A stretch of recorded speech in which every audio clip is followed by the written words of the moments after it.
ମରୀଚିକା। ପଡ଼ିକି ଉଠିବା, ଉଠିକି ପଡ଼ିବା ଗୋଟେ ଭାଗ୍ୟର ଖେଳ। ଜୀବନର ଛକିଶୂନ୍ୟ ଖେଳ ଭିତରେ କେତେବେଳେ ଅନ୍ଧାର ତ କେତେବେଳେ ଆଲୋକ, କେତେବେଳେ ହସ ତ କେତେବେଳେ ଲୁହ, ସବୁ କ୍ଷଣସ୍ଥାୟୀ, କେଉଁଟା ସ୍ଥିର ହୋଇ ରହୁନି। କେନାଲ ପାଣିରେ ସୃଷ୍ଟି ହେଉଥିବା ଢେଉଗୁଡ଼ାକ ଜାଣି ହେଉନି ଯେଉଁ ଢେଉଟା ଆସୁଛି ସେଇଟା କୂଳରେ ପିଟି ହେଉଛି ନା କୂଳ ପାଖରେ ସୃଷ୍ଟି ହେଉଥିବା ଢେଉଟା ପିଟି ହେଉଛି। ଅଫିସରୁ ଫେରିଲା ପରେ ସନ୍ଧ୍ୟାରେ କେନାଲ ବନ୍ଧରେ ଟିକେ ବସିଯାଇ ଚନ୍ଦ୍ରକାନ୍ତ। ବସାଠାରୁ ଅଫିସଟା 2 କିଲୋମିଟର ଦୂର।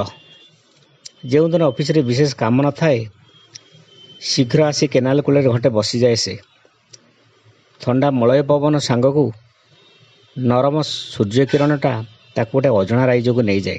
ଯୁବ ସୁଲଭ ଗୁଣ ଯୋଗୁଁ ସାମୟିକ କବିଟାଏ ପାଲଟି ଯାଏ ସେ। ଦୁଃଖ ପରେ ସୁଖ, ସୁଖ ପରେ ଦୁଃଖ।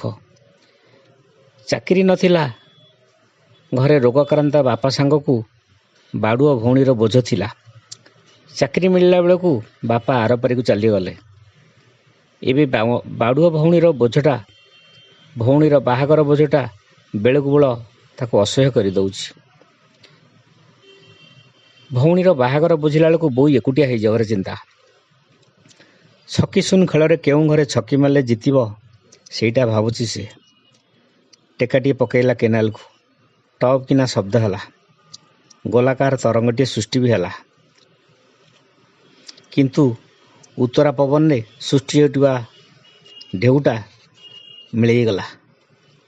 ସେମିତି ସାନ ଭଉଣୀର ଜ୍ୟୋତିର ବାହାଘର କଥା ଭାବିଲା ବେଳକୁ ତା ପ୍ରେମଟା ଫସର ଫାଟି ଯାଉଛି। କେନାଲ ଆର ଗାଁର ଝିଅଟି, ଘର ପାଖ ସ୍କୁଲରେ ସଂସ୍କୃତ ଶିକ୍ଷୟିତ୍ରୀ ଅଛି। ବହୁତ ପସନ୍ଦ ହୋଇଛି ତାର। ଖାଲି ଦେଖା ଚାହାଁରେ ପସନ୍ଦ ହେଇଛି। ତା ସାଙ୍ଗେ କେବେ କଥା ବି ହୋଇନି। ଘରର ବୋଝ ସାଙ୍ଗକୁ କୌଣସି ନବାଗତକୁ ଆଣି ବୋଝଟା ନଦୀ ଦେବାକୁ ଇଚ୍ଛା ହେଉନି ତାର। ଆଜି କେମିତି ଶୀତୁଆ ଅପରାହ୍ନରେ ତା କଥାଟା ଭାରି ମନେ ପଡ଼ୁଛି। ସନ୍ଧ୍ୟା ନଇଁ ଆସୁଛି।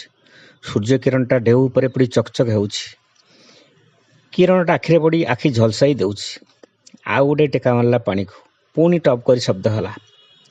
ପିଲାଙ୍କ ପରି ଖୁସି ଲାଗିଲା ତାକୁ। ଭାବିଲା ଆଜି ଯେମିତି ହେଲେ ସେ ଝିଅ ଘରକୁ ଯିବ, ତା ଘରେ ତାକୁ ଦେଖା କରିବ। ଏଇଆ ଭାବି ଗାଡ଼ି ଷ୍ଟାର୍ଟ କରି ଚାଲିଲା ପାଖ ଗାଁକୁ। ତାଙ୍କ ଗାଁଠୁ ଆର ଗାଁଟା 2 କିଲୋମିଟର ଦୂର ହେବ। ମୁହଁ ଅନ୍ଧାର ହେଇ ଆସୁଥାଏ। ଗାଁ ମୁଣ୍ଡରେ ଗୋଟେ ନଳକୂଅ। ନଳକୂଅ ପାଖରେ ଝିଅଟିଏ ପାଣି ମାରୁଛି। ମୁହଁ ଅନ୍ଧାରରେ ଚିହ୍ନି ହେଉନି ତାକୁ। ଗାଡ଼ିରେ ବ୍ରେକ୍ ମାରି ପଚାରିଲା ଝିଅଟିକୁ, ମ୍ୟାଡ଼ାମ୍ ଟିକେ କହିବେ କି ଏ ଗାଁରୁ ଯେଉଁ ଝିଅଟା ଆର ଗାଁରେ ସଂସ୍କୃତ ଟିଚର ଅଛି ତାଙ୍କ ଘର କେଉଁଟା, ଆଉ ତାଙ୍କ ନାଁଟା କ'ଣ? ପାଣି ମାରିବା ବନ୍ଦ କରି ଝିଅଟି କହିଲା, କ'ଣ କାମ ଥିଲା କି?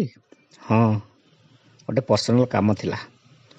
ହଉ ଆସନ୍ତୁ, ମୁଁ ଦେଖେଇଦେବି। ଏତକ କହି ଝିଅଟି ପାଣି ବାଲ୍ଟିଟି ଧରି ଆଗେ ଆଗେ ଗଲା ଓ ପଛରେ ଚନ୍ଦ୍ରକାନ୍ତ।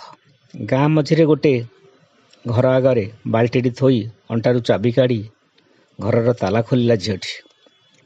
ଘରର ଲାଇଟ୍ ଜଳାଇ ଚେୟାରଟିଏ ଭିଡ଼ି ଆଣି ବସିବାକୁ କହିଲା ତାକୁ।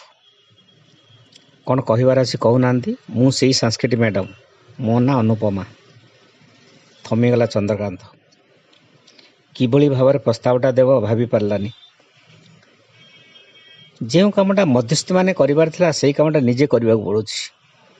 କ'ଣ ବା ତାକୁ ପଚାରିବି ଭାବିଲା ବେଳକୁ ଅନୁପମା କହିଲା, ଚା ଟିକେ କରିଦେବି? ହଉ କରନ୍ତୁ, କହି ଛେପ ଢୁକିଲା ଚନ୍ଦ୍ରକାନ୍ତ। ଚାହା କରିବା ସମୟ ଭିତରେ କେମିତି ପଚାରିବ ବୋଲି ସାହସ ଜୁଟାଉଥିଲା ସେ। ଚା ଧରି ଆସିଲା ଅନୁପମା। ପାଖରେ ଥିବା ଚେୟାରଟା ଭିଡ଼ି ଆଣି ବସିଲା ସମ୍ମୁଖରେ। ମୁହଁଟା ତାର ବହୁତ ସୁନ୍ଦର ଦିଶୁଛି। ପୁଅ ପିଲା ହୋଇ ବି ଲାଜରେ ଚାହିଁ ପାରୁନି ତାକୁ। କ'ଣ କହିବେ ପରା କହୁଥିଲେ, ପଚାରୁନାହାନ୍ତି? ନୀରବତା ଭଙ୍ଗ କରି ପଚାରିଲା ଅନୁପମା। ହଁ, ପ୍ରକୃତିସ୍ଥ ହେଲା ଚନ୍ଦ୍ରକାନ୍ତ। ମୁଁ କ'ଣ କହୁଥିଲି କି, ଘରେ ମୋ ମା ଓ ସାନ ଭଉଣୀ ଓ ମୋତେ ମିଶାଇ 3 ଜଣ। ମୁଁ ଏଇ ପାଖ ଇରିଗେସନ୍ ଅଫିସରେ ଚାକିରି କରୁଛି। ଯଦି କିଛି ନ ଭାବନ୍ତି ଆମ ସମ୍ପର୍କଟା ଆଗକୁ ବଢ଼ାଇଲେ ଟିକେ ହୁଅନ୍ତାନି? ସିଧାସଳଖ କହୁନାହାନ୍ତି, ଏମିତି ବୁଲେଇବେ କାହିଁ କହୁଛନ୍ତି, କହିଲା ଅନୁପମା। ସିଧା କଥା ହେଲା, ମୁଁ ଜଣେ ବିଧବା। ମୋର 17 ବର୍ଷରୁ ବାହାଘର ହୋଇଥିଲା। ସ୍ୱାମୀ ବଜ୍ରଘାତରେ ମୃତ୍ୟୁବରଣ କରିଗଲେ। ବର୍ଷକ ଭିତରେ ବିଧବା ହେବାରୁ ଶାଶୁଘର ଲୋକମାନେ ମୋତେ ଅଶୁଅ ମାନି ବାପ ଘରକୁ ପଠାଇଦେଲେ। ଘରେ ବୋଝ ନ ହେବା ପାଇଁ ମୁଁ ଚାକିରି କରୁଛି।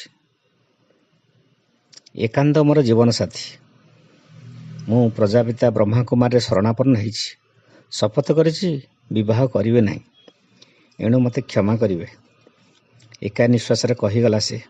ସଂସ୍କୃତର ଶ୍ଳୋକ ପଡ଼ିଲା ପଡ଼ି ନିସ୍ତବ୍ଧ ହୋଇଗଲା ଚନ୍ଦ୍ରକାନ୍ତ। ଅଧା ପିଆ ଚା'ଟା ରହିଗଲା ତାର କପ୍ରେ। ଦିଗ୍ବଳୟର ମରିଚିକା ସଦୃଶ ଲାଗୁଥିଲା ତାକୁ। ଆଗକୁ ଗଲେ ପାଣି ପରିବାର ସମ୍ଭାବନା ଥାଇପାରେ ବା ନପାରେ। ପଛକୁ ଫେରିବାର ବୁଦ୍ଧିମାନର କାମ ହେବ। ହଉ କହି ଉଠି ଠିଆ ହେଲା ଚନ୍ଦ୍ରକାନ୍ତ। ପଛେଇ ପଛେଇ ଫେରିଲା ଗାଡ଼ି ପାଖକୁ।